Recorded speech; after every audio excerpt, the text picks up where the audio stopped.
Boa noite! E boa noite. Aqui quem fala são os mediciners, Leandro. Vinícius.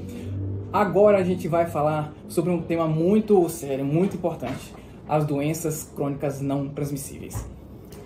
Muito interessante esse tema, Leandro. O que são doenças crônicas não transmissíveis? Então, é isso que a gente vai falar nesse vídeo.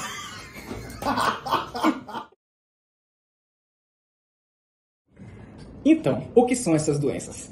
São doenças, como o próprio nome já falam, doenças crônicas, que são muito extensas e normalmente acompanham a pessoa, o paciente, ao longo de toda a vida. E também, como o próprio nome fala, elas não são transmissíveis. Se eu tiver uma encostar no Vinícius, eu não vou passar para ele, porque não dá para se transmitir. O Mediciner Vinícius, ele nunca vai pegar mesmo, por exemplo, encostar no meu sangue. Por quê?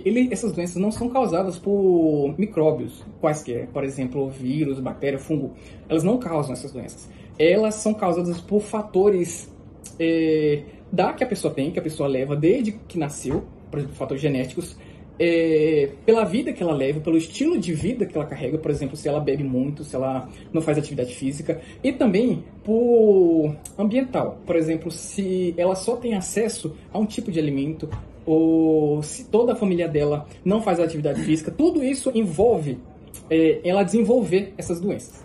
As doenças não transmissíveis, crônicas não transmissíveis, estão relacionadas normalmente com hábitos de vida não saudáveis. Com isso nós temos sedentarismo, tabagismo, o álcool e alimentação não saudável. Com relação à alimentação não saudável, eu acredito que está muito em foco atualmente, principalmente os alimentos cancerígenos, alimentos que têm baixo valor nutricional e que, por causa disso, nós achamos que estamos consumindo o necessário em calorias, porém estamos pecando em outros nutrientes que nosso corpo necessita, e isso pode acabar, juntamente com os fatores que o Leandro tinha comentado, fatores genéticos, aflorando e permitindo que tais doenças venham a se instaurar no nosso corpo.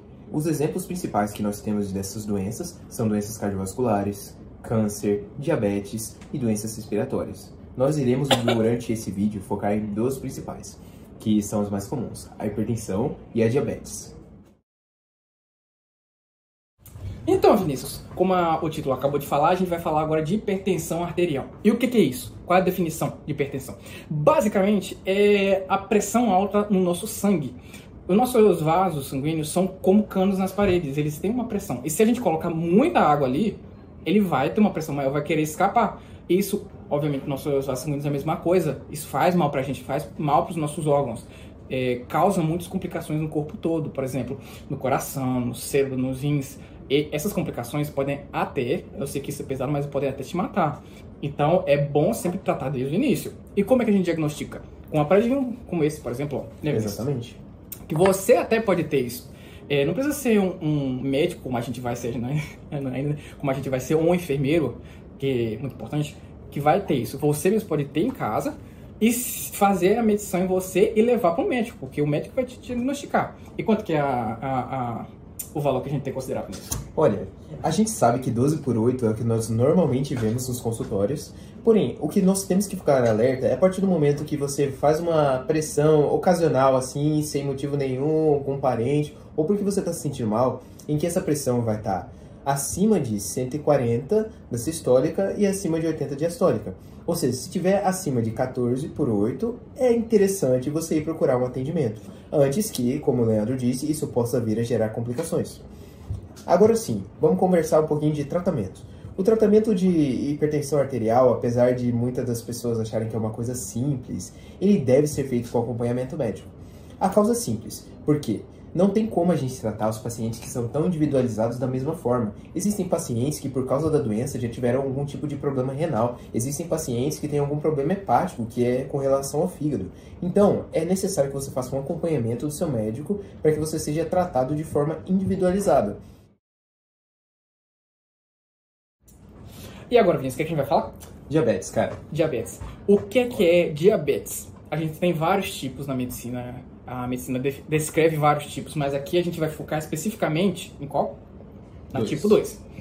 Que é aquela que a pessoa pode desenvolver ao longo da vida, que é causada pelo estilo de vida, principalmente pelo estilo de vida que a pessoa leva. E o que é diabetes? É basicamente um estado que a pessoa apresenta muito açúcar, digamos assim, no sangue. E esse açúcar vem da alimentação.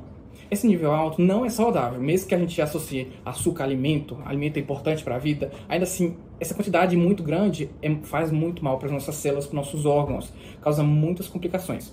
Mas é que tá. Como é que eu vou perceber se o açúcar tá alto, né, dentro de mim, Vinícius? Como é que eu vou perceber o paciente? Alguns sintomas vão aparecer, podem aparecer, como, por exemplo, você ter muita sede, você ir muito pro banheiro, às vezes até de noite, você ter, às vezes, formigamento nas palmas, nas mãos, nos pés, você se infeccionar facilmente com qualquer cortezinho ao longo do dia. Às vezes até a cicatrização pode ser difícil de um corte. Não cicatriza, porque justamente esse nível alto de açúcar está dificultando a cicatrização. A partir do momento que nós temos um nível muito grande de açúcar no nosso sangue, o nosso pâncreas, ele de alguma forma tenta compensar isso produzindo mais insulina. O fato é que o nosso pâncreas, como todo órgão do corpo, chega um momento que ele não aguenta mais trabalhar tanto. E nesse caso, é necessário com que entremos com a insulina exógena que todo mundo tem medo de utilizar. Ter que ficar tomando aquela agulha de insulina todo dia. O negócio é que muitas pessoas têm medo de ir ao médico, descobrir se tem diabetes ou até pesquisar porque tem medo de usar agulha. Só que, se você for antes, existe uma boa chance de você não necessitar progredir para isso. Isso só vai ocorrer se o seu pâncreas realmente não conseguir produzir mais. Então, a partir do momento que você viu, minha glicose está aumentada, não é o fim do mundo, calma. Tem como você utilizar medicamentos para diminuir essa sobrecarga para o pâncreas, dar ele um pouquinho de descanso, para ele poder voltar a funcionar. E é exatamente isso que a gente busca fazer com o rastreio. Se você viu que, de alguma forma, seu nível de açúcar sanguíneo está alto, procure um médico. Ainda dá tempo. E se não der, a gente tem tratamentos bons atualmente que não vão te fazer sofrer. Não é o final do mundo e tem como viver uma vida normal, sim. Muito embora muitos não consigam acreditar nisso.